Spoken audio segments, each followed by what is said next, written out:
আল্লাহর নবীর সাহাবীদের দুই গ্রুপ যখন দুনিয়াবি বিষয় নিয়ে তারা উভয়ের সাথে বাদানুবাদ করতে করতে কবরস্থানে গিয়েও তাদের পূর্বপুরুষদের বীরত্ব গাথা নিয়ে উভয়ে যখন উভয়ের সাথে বাদানুবাদে লিপ্ত হয়ে গেলেন, আল্লাহ তাআলার কাছে বিষয়টা অপছন্দের হলো। আল্লাহ সঙ্গে সঙ্গে এই সূরা নাজিল করলেন, আল্লাহকুমুত তাকাসুরু হাত্তা যুরতুমুল মাকাবির। প্রাচুর্যের প্রতিযোগিতা তোমাদেরকে মোহাচ্ছন্ন করে রেখেছে। অধিক পাওয়ার আশা, কে কার থেকে বেশি এই দুনিয়াতে অর্জন করবে, কার চাইতে কে বেশি টাকাওয়ালা হবে, কার চাইতে কে বেশি ক্ষমতা পাবে, কার চাইতে কে বেশি খ্যাতি অর্জন করবে, এই রকম দুনিয়ার মোহে মোহাচ্ছন্ন হয়ে হয়ে তোমাদের পরিস্থিতি এমন হয়েছে, হাত্তা যুরতুমুল মাকাবির, কবর পর্যন্ত তোমরা এসে পৌঁছে গিয়েছো। আল্লাহ তাআলা এই দুই দলের নিন্দা করে এই সূরা নাজিল করলেন। এই সূরার মূল প্রতিপাদ্য বিষয় হলো আখিরাতের চাইতে দুনিয়ার জীবনকে প্রাধান্য দেওয়া যাবে না, কারণ দুনিয়ার জীবন ক্ষণস্থায়ী আর আখিরাতের জীবন হলো চিরস্থায়ী। এই সূরার বিষয়বস্তু হলো যারা আখিরাতের চাইতে দুনিয়ার জীবনকে প্রাধান্য দিয়ে দুনিয়ার মোহে মোহাবিষ্ট হবে, তাদের অশুভ পরিণতি, তাদের ভয়ঙ্কর পরিণাম কি হবে তা এই সূরার ভেতরে সবিস্তারে যিনি তুলে ধরেছেন। গলার আওয়াজ বড় করে সবাই বলেন তো তিনি কে? আল্লাহ তাআলা শুরু করছেন এভাবে, আমার সাথে তেলাওয়াত করেন, আল্লাহকুমুত তাকাসুরু হাত্তা যুরতুমুল মাকাবির। প্রাচুর্যের প্রতিযোগিতায় তোমাদেরকে মোহাচ্ছন্ন করে রেখেছি। প্রাচুর্য, ধন সম্পদ, যশ খ্যাতি, ক্ষমতা, এগুলোর জন্য পাগল হতে হতে হতে হতে তোমরা দুনিয়ার মুহে এমন ভাবে পড়ে গিয়েছো, তোমরা আখিরাতকে ভুলে গিয়েছো। আর দুনিয়ার পিছনে পড়ে থাকতে থাকতে থাকতে থাকতে হাত্তা যুরতুমুল মাকাবির, তোমরা কবর পর্যন্ত পৌঁছে যাচ্ছ। ইন্না লিল্লাহি ওয়া ইন্না ইলাইহি রাজিউন। এই দুনিয়াতে যা কিছু আছে সব কিছু আল্লাহ বানিয়েছেন মানুষের জন্য, আর মানুষকে আল্লাহ বানিয়েছেন তার গোলামির জন্য। সুবহানাল্লাহ। কথা বুঝে থাকলে বলেন তো, এই দুনিয়ার সব কিছু আল্লাহ কাদের জন্য বানিয়েছেন? আমাদের জন্য। সূর্যের আলো, বাতাস, পানি, অক্সিজেন, হাইড্রোজেন, এক কথায় যত নিয়ামত আছে সব নিয়ামত আল্লাহ তাআলা সৃষ্টি করেছেন কাদের জন্য? আমাদের জন্য। কিন্তু এগুলো ব্যবহারের অনুমতি আপনাকে দেওয়া হয়েছে। এগুলোর পেছনে ছুটে এগুলাকে আসল মনে করে এগুলোতে ডুবে থাকার জন্য আপনাকে বলা হয় নাই। আপনার বাড়িতে যদি আজকে কোনো মেহমান আসে, তো মেহমান আসলে আপনি তাকে একটা রুম দিবেন, তাকে খাবার দাবার দিবেন, আপ্যায়ন করবেন, আতিথেয়তা দেখাবেন। কিন্তু মেহমান বাড়িতে আপনি গিয়ে যদি মনে করেন যে এই বাড়ির কিছু অংশ আমার আছে, তার এই ঘরের খাট এটা আমার, তার ফ্যান এটা আমার, লাইট এটা আমার, বলেন তো মেহমান বাড়িতে গিয়ে ওই বাড়ির কোনো কিছুর মালিকানা দাবি করার মতো কোনো অধিকার আপনার আছে? জোরে বলেন আছে? নাই। মেহমান বাড়িতে যাওয়ার কারণে আপনি ওই বাড়িতে থাকা জিনিসপত্র ব্যবহারের সুযোগ পাবেন, তারা আপনাকে এই সুযোগটা দিবেন, কিন্তু মালিকানার কোনো সুযোগ আপনার নাই। এই দুনিয়া হলো আমাদের জন্য মেহমানখানা, মুসাফির খানা। এই দুনিয়ার সবকিছু আল্লাহ আমাদেরকে ব্যবহারের অনুমতি দিয়েছেন, কিন্তু এগুলোর পেছনে ছুটতে ছুটতে আমরা এগুলোর মালিক হিসাবে নিজেদেরকে দাঁড় করিয়ে তারপরে এগুলোর মুখে ডুবে থাকার জন্য আমাদেরকে দুনিয়াতে পাঠানো হয় নাই। এজন্য আল্লাহ তাআলা বলছেন, এই দুনিয়ার সবকিছুই হলো তোমাদের জন্য উপভোগ্য।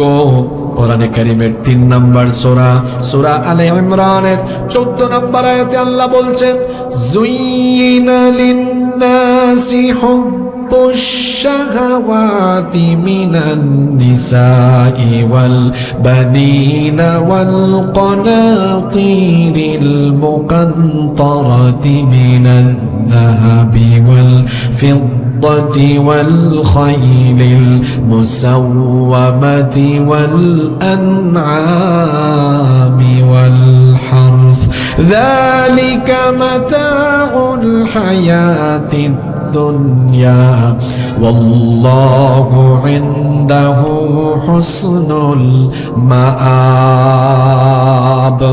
আল্লাহ তাআলা বলছেন মানুষের জন্য প্রবৃত্তি এবং নারী সন্তানাদি সোনার উপর বস্তু চিহ্নিত ঘোড়া গবাদি পশু চাষাবাদের বিষয়াবলী এগুলো হচ্ছে মানুষের জন্য দুনিয়ার ভোগ্য সামগ্রী। আল্লাহ তাআলা এগুলো দিয়েছেন যাতে করে দুনিয়ায় এগুলো মানুষ ভোগ করে, কিন্তু মানুষ যেন এগুলো পেয়ে মনে না করে এটা তার জন্য উত্তম।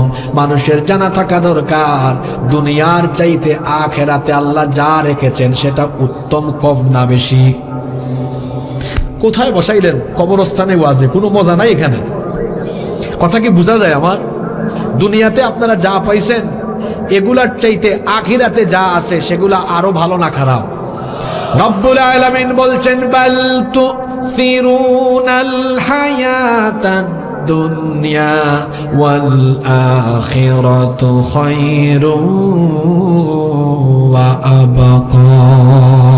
কোরআনুল কারীমের 87 নম্বর সূরা সূরাতুল আলা এর 16 নম্বর আয়াতে আল্লাহ বলছেন তোমরা দুনিয়ার জীবনকে প্রাধান্য দাও, অথচ ওয়াল আখিরাতু খায়রুন ওয়া আবকা, আখিরাত হলো তোমাদের জন্য আরো উত্তম, আরো উৎকৃষ্ট। আখিরাতের ব্যবস্থাপনা দুনিয়ার ব্যবস্থাপনার চাইতে উত্তম। যিনি বলেছেন জোরে বলেন তিনি কি? আশ্চর্যের ব্যাপার হলো এই মানুষ দুনিয়াতে যা পেয়েছে সেটার উপরে তারা এমন ভাবে মশগুল হয়েছে আখিরাতকে তারা বেমালুম ভুলে গিয়েছে। অথচ আখিরাতের তুলনায় এই দুনিয়ায় যা কিছু আছে সেগুলো এতটাই তুচ্ছ, এতটাই নগণ্য। কোরআনে কারীমের 29 নম্বর সূরা সূরাতুল আনকাবুতের 64 নম্বর আয়াতে আল্লাহ বলছেন ওয়ামা হাযিহিল হায়াতুদ দুনিয়া ইল্লা লাহু ওয়া লাইবু ওয়া ইন্নাদ দারাল আখিরাতা লাহিয়াল হায়াওয়ানু লাউ কানু ইয়ালামুন। আল্লাহ তাআলা বলছেন এই দুনিয়ার জীবন তোমাদের জন্য খেল তামাশা ছাড়া আর কিছুই নয়। নিশ্চয়ই আখিরাতের আবাস হলো তোমাদের জন্য অধিকতর উত্তম। যদি তোমরা সেটা জানতে, যদি সেটা বুঝতে, তোমাদের জন্য সেটাই কল্যাণকর হতো। সময়ের দিক বিবেচনায় আখিরাতের তুলনায় দুনিয়ার জীবন কতটা তুচ্ছ, দুনিয়ার জীবন কত নগণ্য শোনেন। এই দুনিয়াতে আমরা এসেছি, কতকাল থাকবো কেউ আমরা জানি না।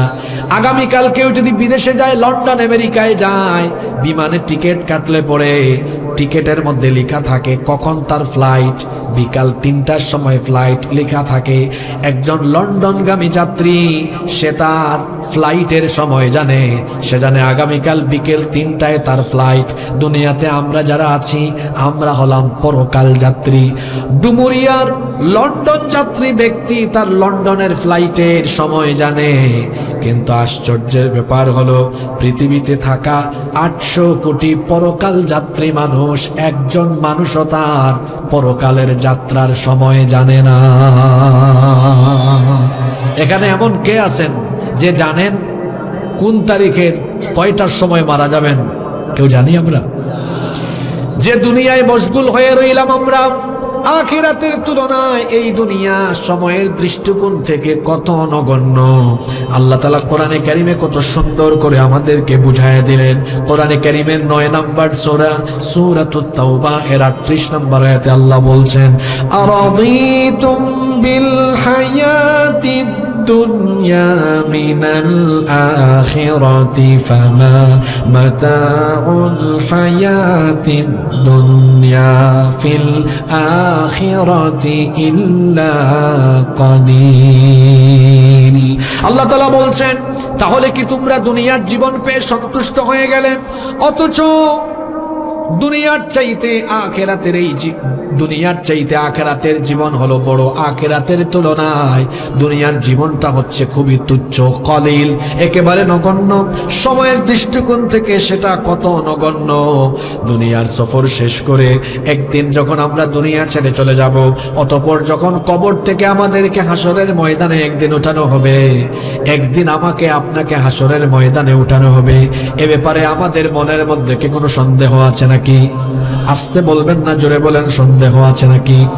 এই যে 20, 30, 40, 50, 60, 70, 80 বছরের জীবন, আখিরাতের তুলনায় এটা কত তুচ্ছ, কত কম মনে হবে। শোনেন, আমরা যখন হাসরের ময়দানে দাঁড়াবো, আল্লাহর নবী বলেছেন বিচারের দিনটা এত লম্বা হবে, 50 আলফা সানাতিন মিম্মা তাউদ্দুন। শুধুমাত্র বিচারের দিনটা 50,000 বছর লম্বা হয়ে যাবে। আপনার 80-90 বছরের জীবনের চাইতে শুধু বিচারের দিনটা হলো 50,000 বছর লম্বা। আল্লাহু আকবার। এজন্য আল্লাহ বলছেন, ওয়ায়াউমা ইয়াহশুরুহুম কাআন লাম ইয়ালবাথু ইল্লা সাআতাম মিনান নাহারি ইয়াতাআরাফুনা বাইনাহুম ক্বাদ খাসিরাল্লাযীনা কাযযাবু বিলিকাইল্লাহি ওয়া মা কানু মুহতাদিন। রব্বুল আলামিন কোরআনুল কারীমের 10 নম্বর সূরা ইউনূসের 45 নম্বর আয়াতে বলছেন, সেই দিন হাসরের মাঠে যখন তাদেরকে একত্রিত করা হবে, বিচারের দিন যখন তারা দেখবে 50,000 বছর লম্বা, বিচারের দিন শেষ হচ্ছে না, এত হাজার বছর ধরে দাঁড়িয়ে যখন তারা থাকবে, তখন তাদের 20, 30, 50, 60, 70 বছরের জীবন তাদের কাছে মনে হবে আখিরাতের তুলনায়, দুনিয়ার জীবনে যতদিন ছিল আখিরাতের তুলনায় এটা 1 ঘন্টার চাইতে বেশি কিছু নয়। আল্লাহু আকবার।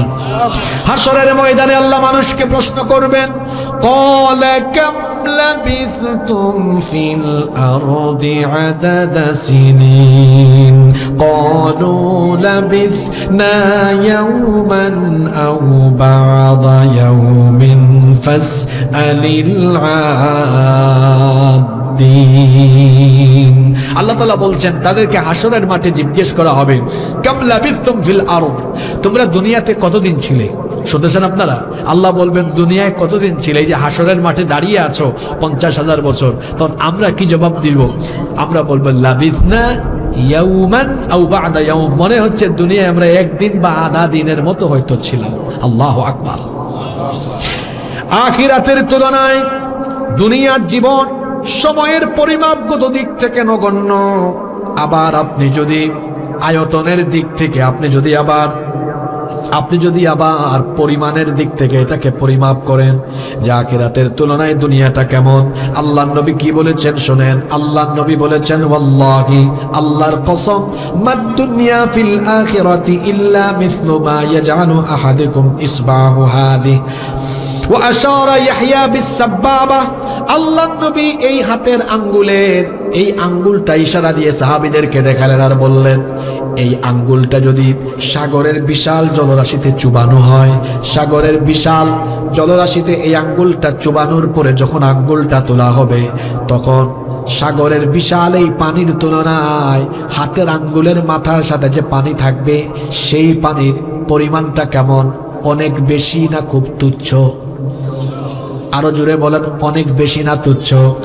আল্লাহর নবী বলেছেন, মহাসাগরের বিশাল পানির তুলনায় হাতের আঙ্গুলের মাথার সাথে লেগে থাকা অল্প পানি যেমন তুচ্ছ, ঠিক তেমনি আখিরাতের তুলনায় দুনিয়া হলো তার চাইতে আরো তুচ্ছ, আরো নগণ্য। মনোযোগ থাকলে এক সূরা থেকেই আজকে জীবন পরিবর্তনের অনেক কথা আপনি পেয়ে যাবেন ইনশাআল্লাহ। এবার আসেন, টাকা পয়সার দিক থেকে আখিরাতের তুলনায় এই দুনিয়া কত নগণ্য। টাকার পেছনে আমাদের ছোটাছুটি, টাকা কামাইতে যায় হালালও দেখি না, হারামও দেখি না, সমান তালে হারাম পয়সায় হারাম উপার্জন করে দেখা যায় মানুষের সহায় সম্পদ লুটপাট করে, তারপরে সম্পদের পাহাড় গড়ে। এমন ডাকাত আমাদের সমাজে আছে না নাই?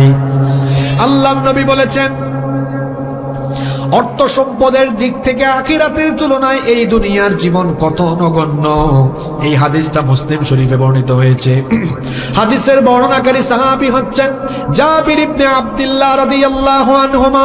তিনি বলছেন আন্না রাসূলুল্লাহ সাল্লাল্লাহু আলাইহি ওয়াসাল্লাম মাররা বিসসুকি দাখিলাম মিন বাদিল আলিয়া। আল্লাহর নবী বলেছেন, আল্লাহর নবী একদিন আলিয়া অঞ্চল থেকে মদিনায় ঢোকার পথ ধরে হেঁটে আসতেছেন। একটা বাজার দিয়ে তিনি অতিক্রম করছেন। ওয়ান্নাসু কানাফাতাহুম, আল্লাহর নবীর চতুর্দিকে অনেক লোকজন ছিল। ফামাররা বিজাদিন আসাক্কা মাইয়িতিন ফাতানাওয়ালুহু ফাআখাযা বিউদুনি। আল্লাহর নবী বাজার দিয়ে অতিক্রম করছেন, এমন সময় আল্লাহর নবী একটা ক্ষুদ্র কান বিশিষ্ট মরা বকরির বাচ্চার পাশ দিয়ে তিনি যাচ্ছেন।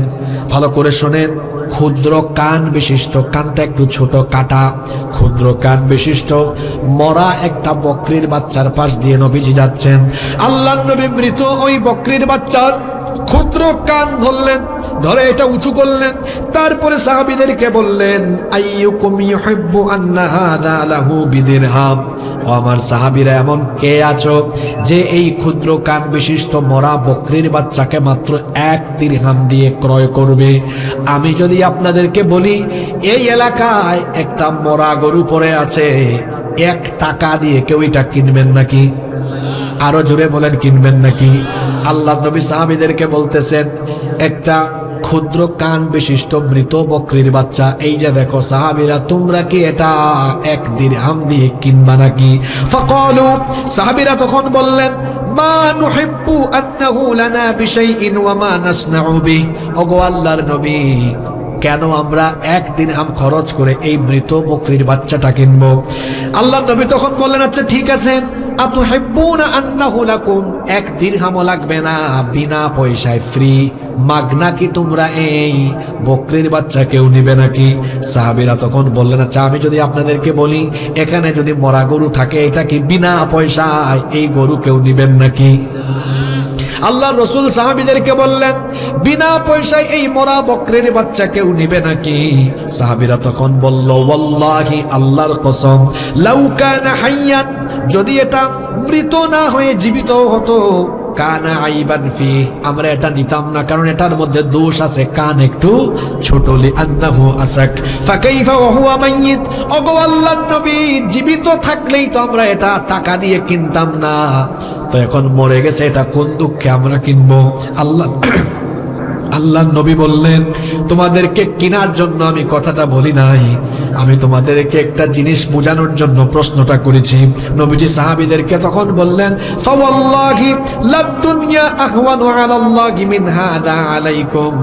আমার সাহাবীরা, তোমরা যেমন ক্ষুদ্র কান বিশিষ্ট মরা একটা বকরির বাচ্চাকে 1 দিরহাম না, একেবারে বিনা পয়সায়ও কিনতে চাইলে না, শোনো, তোমাদের কাছে যেভাবে একটা মরা বকরির বাচ্চা অতি তুচ্ছ, অতি নগণ্য, ঠিক তেমনি ভাবে আমার আল্লাহর কাছে আখিরাতের তুলনায় এই দুনিয়া হলো আরো তুচ্ছ, আরো নগণ্য।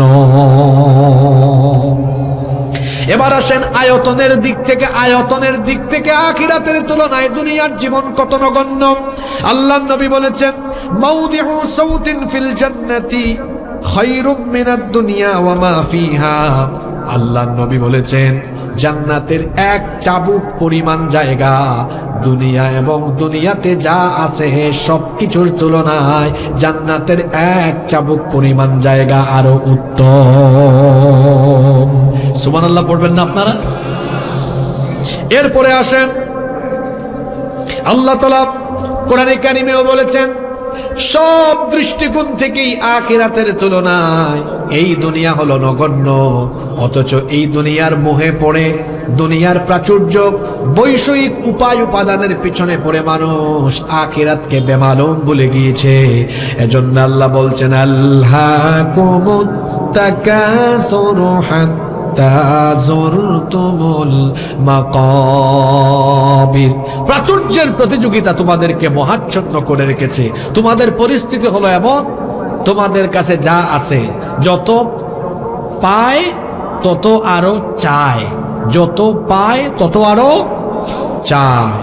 কারো যদি এই ভান্ডার পাড়ায় একটা বাড়ি থাকে, মন ভরে না, যদি ডুমুরিয়া উপজেলা পরিষদে একটা বাড়ি হইতো, ডুমুরিয়া উপজেলা পরিষদে বাড়ি হওয়ার পর আর মন ভরে না যদি খুলনা শহরে হইতো, খুলনা শহরে যখন হইল কয় এখন যদি ঢাকায় হইতো, ঢাকায় হওয়ার পরও মন ভরে না কয় এখন যদি বিদেশে সেকেন্ড হোম হিসাবে বেগম পাড়ায়, কানাডায়, কানাডার বেগম পাড়ায়, আমেরিকার নিউ ইয়র্কে বাড়ি হইতো।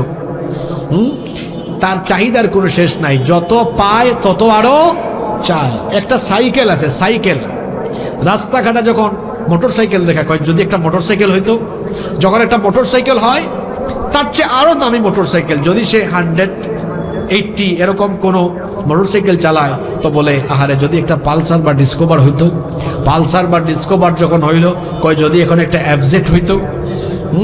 এভাবে দেখা যায় মানুষের অবস্থা হলো এমন, সে যত পায় তত আরো হইছে ইউনিয়ন পরিষদের মেম্বার, কয় আমার নেক্সট টার্গেট চেয়ারম্যান হওয়া, চেয়ারম্যান হইলে কয় এখন যদি আরো বড় কিছু হওয়া যায়, পৌরসভার কাউন্সিলর, উপজেলার ভাইস চেয়ারম্যান কিংবা উপজেলা পরিষদের চেয়ারম্যান, মানে সে যত পেয়েছে মন ভরে না, আরো পেতে চায়। এজন্য আল্লাহর নবী বলেছেন লাউ কানা লি ইবনি আদম ওয়াদিয়ান মিন মাল, আদম সন্তানকে যদি দুইটা উপত্যকা ভরা সম্পদের পরিমাণ মালিক বানানো হয়, যদি আদম সন্তান দুই উপত্যকা ভর্তি সম্পদের মালিক হয়ে যায়, লাবতাগা ওয়াদিয়ান সালিসা, এরপরেও তৃতীয় আরেকটা উপত্যকা ভরা সম্পদের মালিক হতে চাইবে। আল্লাহর নবী বলেছেন ওয়ালা ইয়ামলাউ জাওফা ইবনি আদম ইল্লা তুরাব, আদম সন্তানের পেট 3.5 হাত মাটি ছাড়া আর কিছু দিয়ে ভরবে না। 3.5 হাত মাটি ছাড়া আর কোনো কিছু দিয়ে আদম সন্তানের পেট ভরবে। আপনাদের মনোযোগ আছে না চলে গেছে? দেখেন না, যত পায় তত আরো চায়।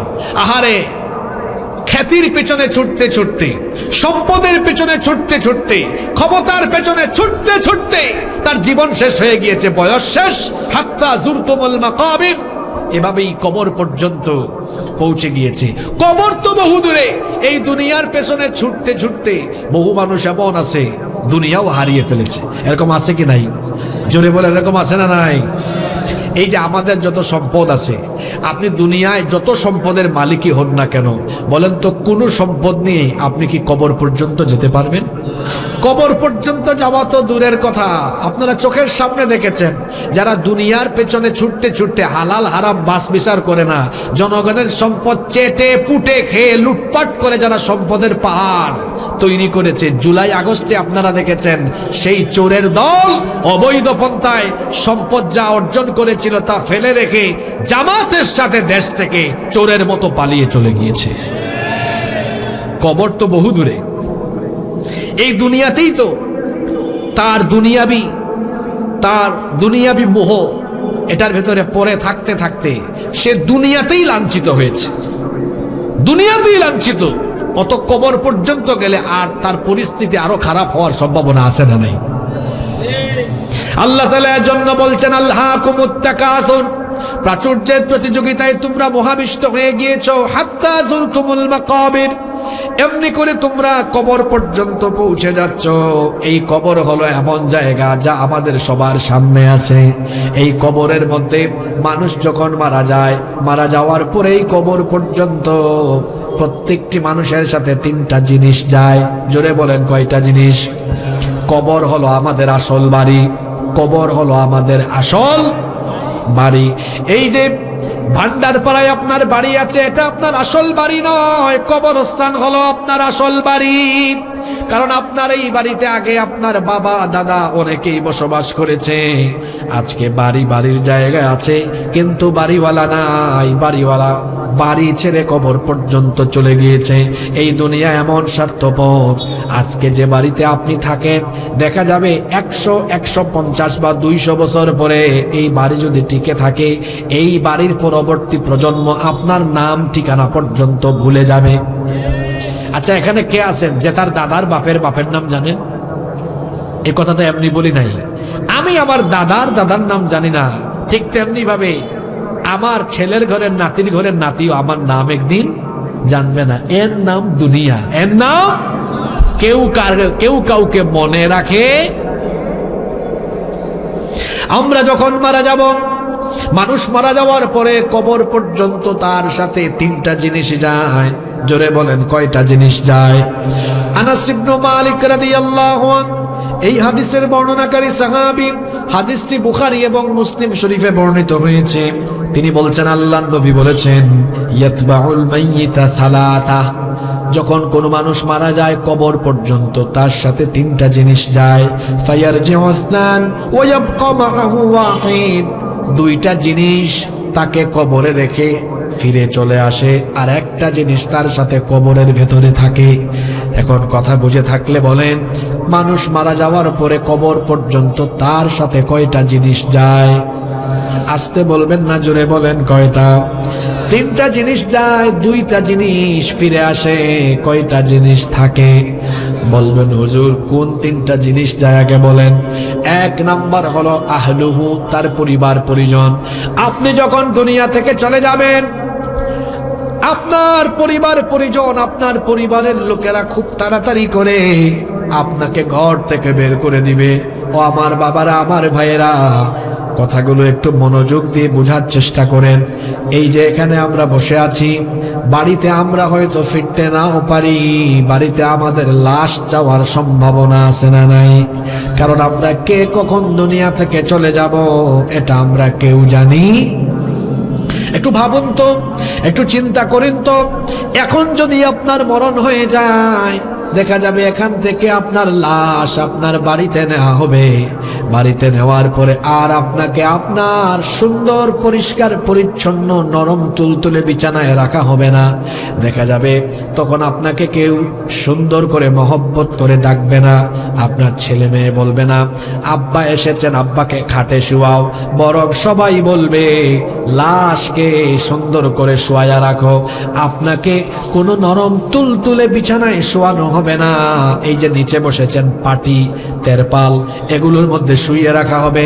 তারপরে দেখা যাবে আপনার আপনজন আপনার লাশ রেখে মিটিংয়ে বসে যাবে, তড়িঘড়ি করে তাড়াহুড়া করে দ্রুততার সাথে তারা আপনাকে জানাজা আর দাফন দেওয়ার ব্যবস্থা করবে। দেখা যাবে কেউ চলে যাবে বাঁশ ঝাড়ে বাঁশ কাটতে, কেউ বা চলে যাবে চুলা তৈরি করে গরম পানি প্রস্তুত করতে, কেউ বা আবার চলে যাবে কাফনের কাপড় কিনতে। মসজিদে ঘোষণা দেওয়া হবে আর 3 বা 4 ঘন্টা পরে আপনার জানাজার নামাজ অনুষ্ঠিত হবে। দেখা যাবে এরই মধ্যে দ্রুত গতিতে কবর খোঁড়া হয়ে যাবে, গরম পানি প্রস্তুত হয়ে যাবে। এবার আপনার বাড়ি থেকে আপনার লাশ চিরদিনের জন্য একবারে বের করে ফেলা হবে। তারপরে আপনার এই মৃতদেহখানাকে গরম পানি দিয়ে গোসল দেওয়া হবে। গোসলের পরে আপনার শরীর থেকে চিরদিনের জন্য কাপড় চোপড় খুলে ফেলা হবে। সাদা কাফন দিয়ে আপনার দেহখানাকে মুড়িয়ে, দেহখানাকে পেঁচিয়ে খাটিয়ার উপর রাখা হবে। মসজিদ থেকে আগে থেকেই খাটিয়া এনে প্রস্তুত করা হবে, খাটিয়ার উপরে আপনাকে রাখা হবে। এই খাটিয়ায় রাখার পরে বলা হবে পরিবারের এবং আত্মীয় স্বজনের যারা আছো, শেষবারের মতো এসে লাশের চেহারা দেখে ফেলো। শেষবারের মতো মানুষ এসে আপনার চেহারা খানা দেখবে।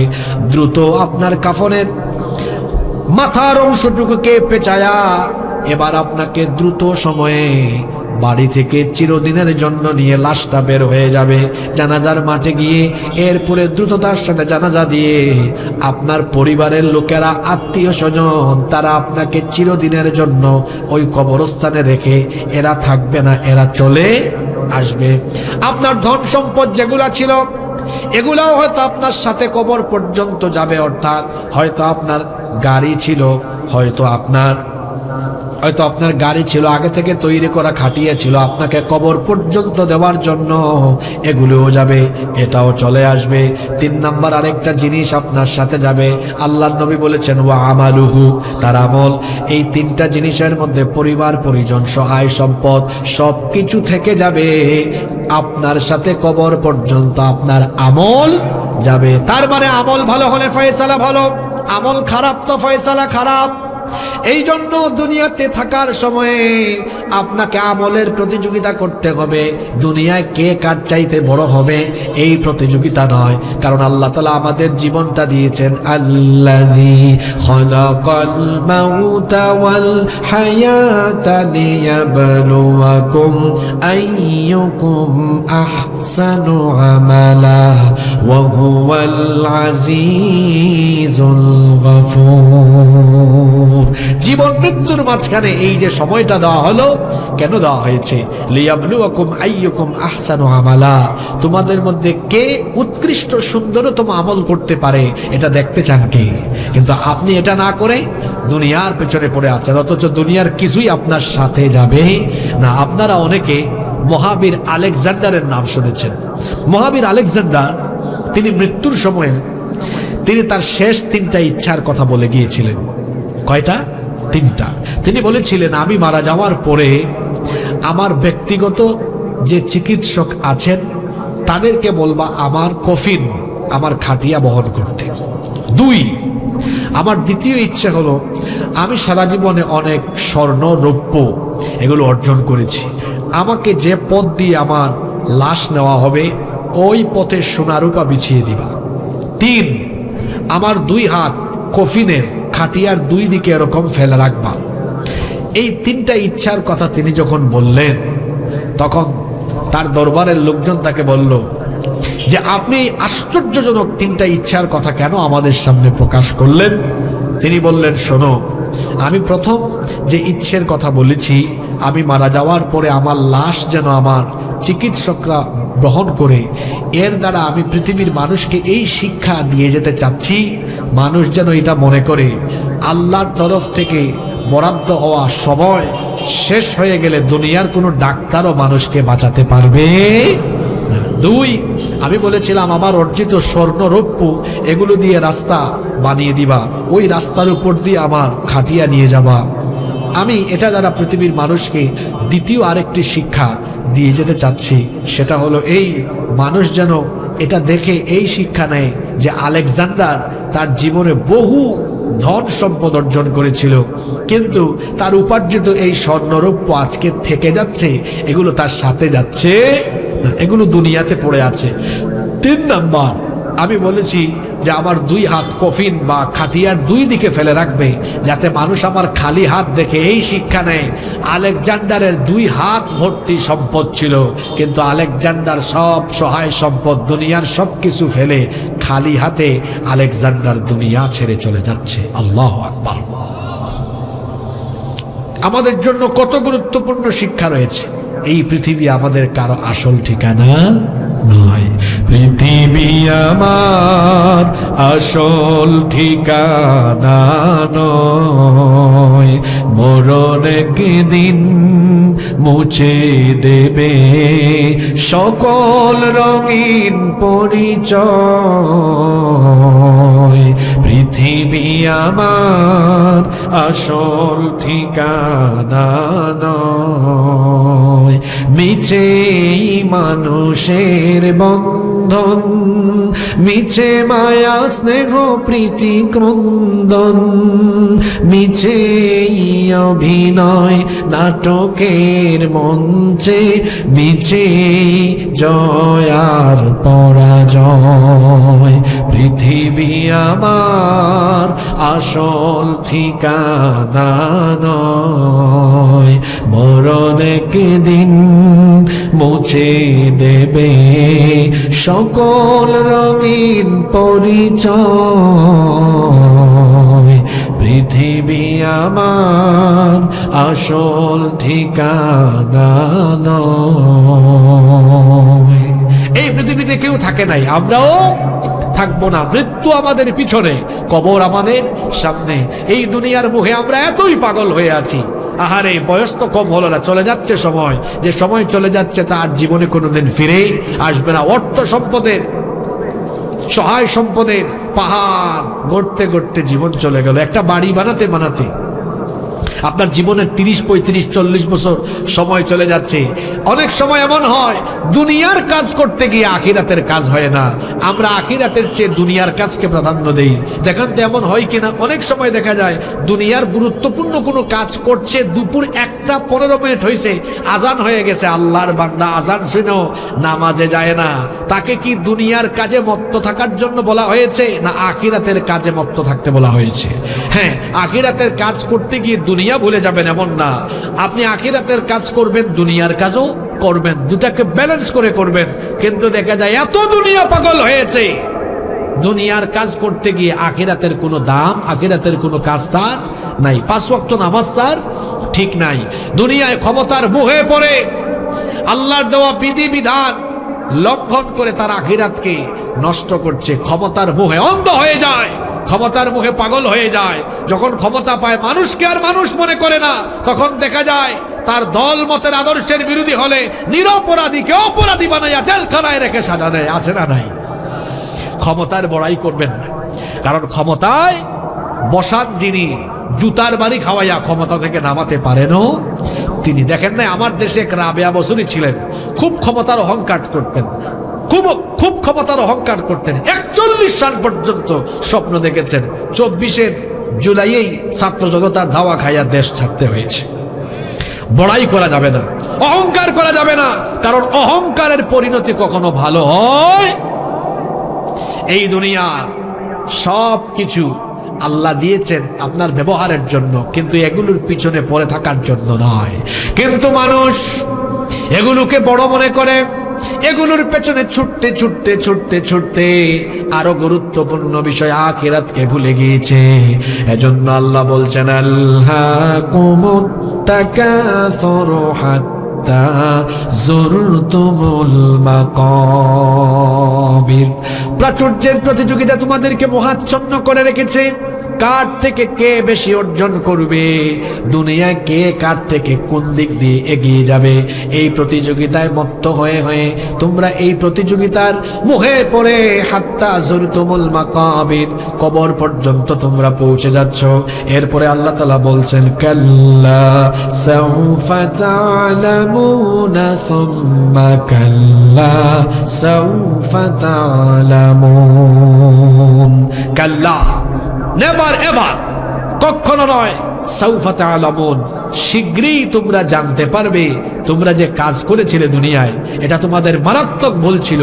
সুম্মা কাল্লা সাউফা তা'লামুন, আল্লাহ তাকিদ দিয়ে দ্বিতীয়বার একই কথা আবার বলছেন, অতঃপর কখনো নয়, শীঘ্রই তোমরা জানতে পারবে দুনিয়ার মোহে পড়া এটা তোমাদের জন্য কত মারাত্মক ভুল ছিল। শীঘ্রই তোমরা জানবে এর ভয়াবহ পরিণতি কি হতে পারে।